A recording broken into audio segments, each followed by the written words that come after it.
Ntibisanzwe hariya mu ntara ya Rutana indege yarayiguye ku muhana ndetse indege ikaba yajemwo umuntu w'imvukira yaho muri Rutana aje kwitemberera, akaba yaraje kuramukanya mu muryango ari umu diaspora, acaza mu ndege yiwe y'akajugujugu bimwe bita jet privé. Abantu bose bakaba baraye batangaye ku nshuro ya mbere babonye mu ntara ya Rutana indege y'umuntu jet privé baserutseko, ndetse akaba yari yaje kwiramukaniriza mu muryango, nubwo atamakuru menshi yari yatanzwe kugira ngo twumve amakuru ava mu gipolisi cyangwa mu gisirikare c'ikirere c'ingene iyi ndege yageze mu Burundi, ndetse canke ngo basigure nimba uyu muntu yaje muri iyi ndege ari umuntu asanzwe akomeye, asanzwe amenyerewe. Ariko mu ntara ya Rutana bemeza amakuru yuko babonye umuntu w'umugwizatunga w'umu diaspora abaserutseko, ndetse bakaba babonye indege yajemwo. Bose barumirwa baratangara ingene iyo ndege yageze mu Burundi, ndetse n'ingene uyu muntu yaje mu buryo butangaje akaza mu ndege, aho benshi bari bazi ngo ni umukuru w'igihugu, abandi bakibaza ngo ni isanganya indege yakorotse, ariko ari indege yaguye hariya mu ntara ya Rutana nyene. Intara ya Rutana isanzwe iri mu buseruko bushira ubumanuko bw'igihugu c'u Burundi. Iyo ntara rero ikaba yari isanzwe izwiho yuko ari imwe mu ntara zitaratera imbere cyane mu Burundi, kuko zitarimwo igisagara cyane, ndetse ikaba intara irimo abantu benshi basanzwe bazi yuko harimo abagiye mu bihugu vyo hanze, abagiye kurondera amafaranga.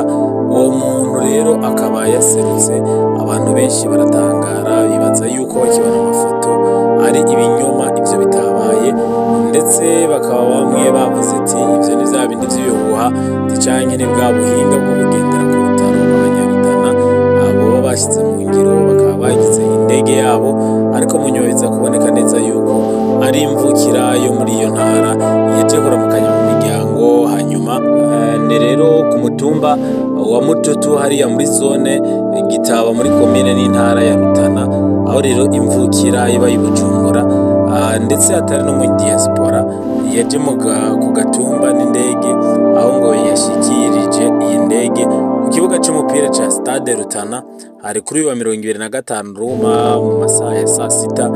Iyo mvukira rero ngo yikorera utwayo businessman, akaba arangurira imirimo mu makungu, akaba rero ari umurundi asanzwe akora afise ivyiwe yikorera mu makungu yinjiza amafaranga. Akaba yari yahisemwo rero kuja gutembera ku gatumba agiye n'indege yiwe bwite jet privé. Nta makuru menshi yatanzwe ku vyerekeye indege, kampuni yegukira ingene yasavye impusha muri leta canke ico muri leta bivuga ko, ariko mu vy'ukuri abantu bose batangaye babonye indege iserutse hariya muri komine n'intara ya Rutana, indege ya jet privé itarimo umutegetsi, ahubwo yibereyemo imvukira agiye kwiramukiriza abantu ho ku gatumba.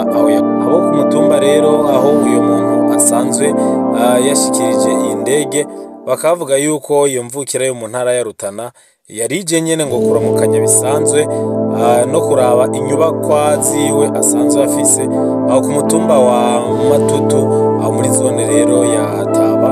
Abarongoye intwaro bakaba bavuga yuko uyu mugabo asanzwe afise imigambi ariko ararangurira aho muri iyo ntara rero harimo inyubako zidasanzwe zizoteza imbere ngo iyo ntara ariko arubaka aho nyene ku mutumba wa Matutu. Muri iyo ndege rero ngo uwo mugabo yari yaherekejwe na bamwe mu nshuti ziwe, abagenzi, ngo inyuma rero ngo y'ivyari bimuzanye ngo akaba ngo yaciye ngo yisubirira inyuma, ariko iyo ndege bikaba bitaramenyekana nimba ari yaguye canke ari indege y'iyindi kampuni isanzwe ikorera mu mahanga. Nayo hariya mu ntara ya Kayanza, tugaruke gatonya kuri ekipe ya Kayanza United, aho bavuga yuko iyi kipe yugarijwe n'ibibazo vy'ubutunzi. Iyi ekipe isanzwe ikina mu cicaro ca mbere ca Primus League mu Burundi, isanzwe ifise ibibazo vy'ubutunzi bidasanzwe, aho umugwi wo mu ntara ya Kayanza uri mu bibazo bitoroshe vy'ubutunzi. Amakuru ava muri iyo ntara akaba yemeza yuko ngo abakinyi bamaze amezi agera kuri 3 bataronswa agashahara, kandi ngo sivyo gusa kuko n'amahera bahabwa inyuma y'urukino ari vyo prime de match ngo ntibaherutse kuyakubita n'ijisho. Bikavugwa yuko hariho n'abakinyi boba abataranaronswa n'amahera yo gushira umukono mu masezerano prime de signature. Watagikoze rero abakinyi ba Kayanza United bamenyesha yuko batagiye gusubira mu kibuga ndetse ngo kugeza aka kanya akaba atabimenyetso biriko birerekana yuko bariko barakora. Hambavu y'ivyo rero n'umumenyereza yahoze amenyereza uyu mugwi Saidi Marquis yishyuza uwo mugwi wibutanyerera yuko umugwi mufitiye amafaranga arenga miliyoni 16 inyuma yo kumwirukana mw'uwo mugwi hatisunzwe amategeko. Ivyo biri uko rero mu gihe hasigaye imisi 9 kugira ngo higanwa rikuru ry'umupira w'amaguru mu Burundi rirangire. Umugwi ukaba uri mu kibanza ca 11 n'amanota 25 ariko ukaba wugarijwe n'ibibazo bishobora kubangamira kuko abakinyi bavuga yuko bamaze igihe kinini batariko barahemba. Turangirize hariya mu ntara ya Ngozi ahavugwa umwana w'imyaka 16 abari muri komine hariya ya Marangara yishwe n'imvubu. Bosco Nshimirimana rero yariko ngo akaraba ibyondo byo muri Kanyaru, hanyuma ahejeje guteragira umuceri mu mwonga wagerereye urwo ruzi rwo ku mutumba wa Nyuzo muri komine Marangara. ngo rero uwo mwana yariko arakaraba utwo twondo, hanyuma ngo niho imvubu yava muri urwo ruzi imukwegera indani imucagaguriramo ibice.